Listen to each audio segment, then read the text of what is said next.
Hello friends, how are you.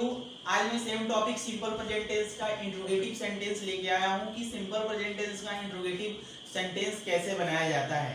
तो आज इसको सीखेंगे। बिल्कुल बहुत आसान है, वीडियो का बिल्कुल स्किप ना करें। और मैं आपको बताने जा रहा हूँ बहुत इजी वे में आप सीखेंगे कि सिंपल प्रेजेंट टेंस का इंट्रोगेटिव सेंटेंस आप कैसे बनाएंगे। बिल्कुल आसान है, तो शुरू करते हैं। तो सबसे पहले हम एग्जाम्पल्स लिखते हैं। तो सम एग्जाम्पल्स जो सम एग्जांपल्स रहेगा वो सिंपल प्रेजेंट टेंस का इंट्रोगेटिव सेंटेंस रहेगा। इंट्रोगेटिव है जैसे कहना हो कि इसमें क्या से शुरू होता है। क्या आप पढ़ते हैं। क्या आप पढ़ते हैं, क्वेश्चन मार्क लगाएंगे। वैसे ही होगा क्या वह विद्यालय जाता है, क्वेश्चन मार्क लगाएंगे। क्या राम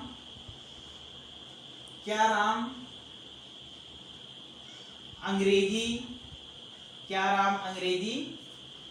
बोलता है। क्या राम अंग्रेजी बोलता है। तो इस तरह से हमारे हो गई है सिंपल प्रेजेंट टेंस का इंट्रोगेटिव वाक्य यानी प्रश्नवाचक। इसमें क्या होता है कि जो सेंटेंस होता है हमेशा क्या से शुरू होता है। पहचानने की विधि आपको पता है कि सिंपल प्रेजेंट टेंस जो होता है उसकी क्रिया के अंत में ता है, ती है, ते है इत्यादि लगा रहता है। ये बनाना बहुत आसान है।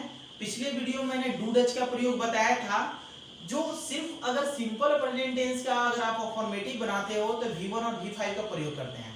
बट इसका जो इंट्रोगेटिव होता है, निगेटिव होता है, इंट्रोगेटिव होता है, इससे रिलेटेड जितने भी ट्रांसलेशन अगर आप ट्रांसलेट करते हैं तो उसमें डू डच का प्रयोग किया जाता है। तो डू डच का प्रयोग कहाँ किया जाता है ये मैं पहले ही आपको बता चुका हूं। तो सबसे पहले इसके बनाने का जरा नियम देखते हैं। तो इसका सबसे पहले रूल क्या होता है, तो रूल देखेंगे।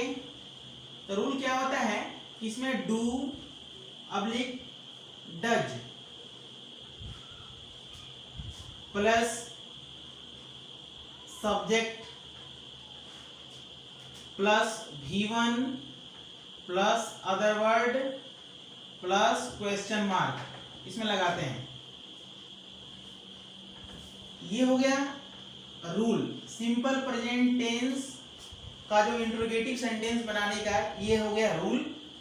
तो इसमें सबसे पहले डू और डच आपको पहले ही पता है कि डू और डच का प्रयोग कहाँ करना है। यानी डू और डच का जो प्रयोग होगा वो सब्जेक्ट के अनुसार करना है। अगर थर्ड पर्सन सिंगुलर सब्जेक्ट रहता है जैसे ही, सी, इट और कोई सिंगुलर नाउन रहता है तो उसमें हम डज का प्रयोग करते हैं। अब बाकी इसके सिवा और कुछ रहता है जैसे ही, सी, इट और सिंगुलर नाउन को छोड़कर बाकी कुछ और रहता है तो हम वहां पे डू का प्रयोग करते हैं। तो आपको पहले ही जानकारी है, आप इस चीज को जानते हो। तो सबसे पहले ट्रांसलेशन बनाएंगे और देखेंगे। तो यहाँ पहला हमारा ट्रांसलेशन है क्या आप पढ़ते हैं। तो जरा ध्यान देना है, क्या आप पढ़ते हैं।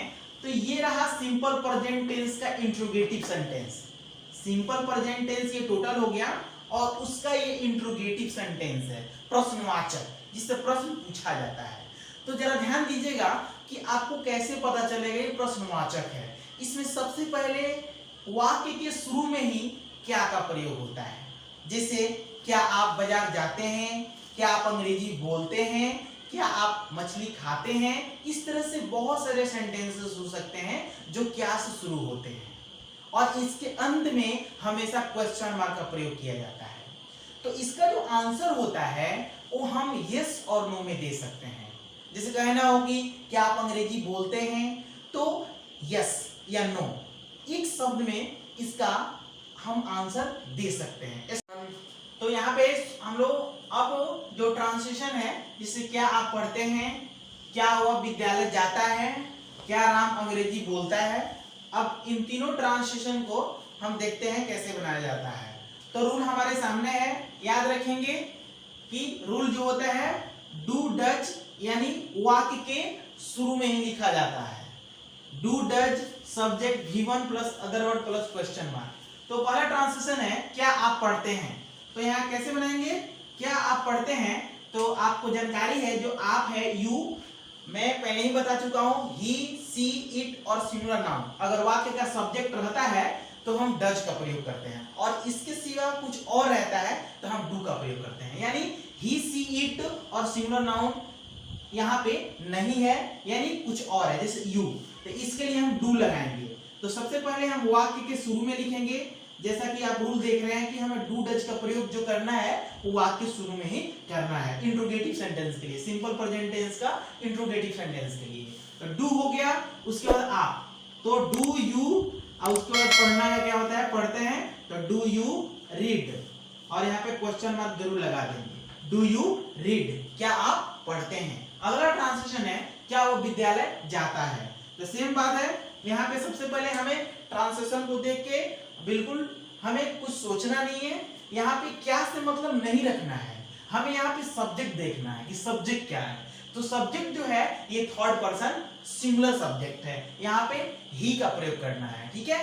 तो यहाँ पे जो ही है, जब थर्ड पर्सन सिंगुलर सब्जेक्ट रहता है तो हम डू और डज में से जब चुनना होता है तो हम डज का चुनाव करते हैं, ठीक है।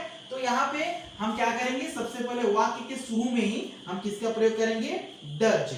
उसके बाद वह विद्यालय जाता है, तो डज के बाद क्या कह रहा है, डू डज का प्रयोग करने के बाद हमें सब्जेक्ट लिखना है। तो इसमें इस सब्जेक्ट क्या है, वह, तो डज ही।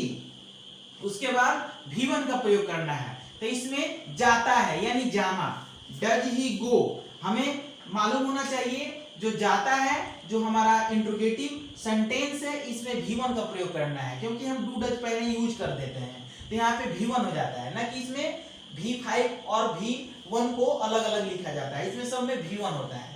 तो सबसे पहले डज ही गो, उसके बाद टू, अदर वर्ड क्या है इसमें, विद्यालय, does he go to school, क्या वह विद्यालय जाता है। आगे है क्या राम अंग्रेजी बोलता है, क्या राम अंग्रेजी बोलता है। तो सबसे पहले राम, जो राम है हमारा ये क्या है, थर्ड पर्सन सिंगुलर सब्जेक्ट है, थर्ड पर्सन सिंगुलर सब्जेक्ट है, यानी सिंगुलर नाउन है।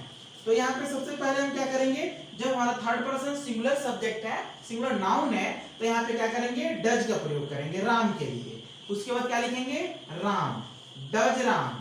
उसके बाद अंग्रेजी बोलता है, तो हमें अंग्रेजी से मतलब नहीं रखना है, हमें पहले सब्जेक्ट के तुरंत बाद वर्ब का प्रयोग करना है, तो बोलता यानी बोलना, तो स्पीक, क्या होगा, स्पीक। बाकी जो है अदर वर्ड, इसमें अंग्रेजी जो बच रहा है इसको वाक्य के अंत में लिखते हैं, does Ram speak English, does Ram speak English, क्या राम अंग्रेजी बोलता है। तो इसमें जो है सबसे पहले डू डज का प्रयोग किया गया है, वाक्य के शुरू में ही प्रयोग किया गया है, क्योंकि सिंपल प्रेजेंट टेंस का इंट्रोगेटिव सेंटेंस है, और ये जो सेंटेंसेस होते हैं हमेशा क्या से शुरू होते हैं, ठीक है। आज के लिए बस इतना ही। वीडियो कैसा लगा हमें लाइक और कमेंट करके जरूर बताएं, और हाँ बिल्कुल मेरे चैनल को सब्सक्राइब करना ना भूलें।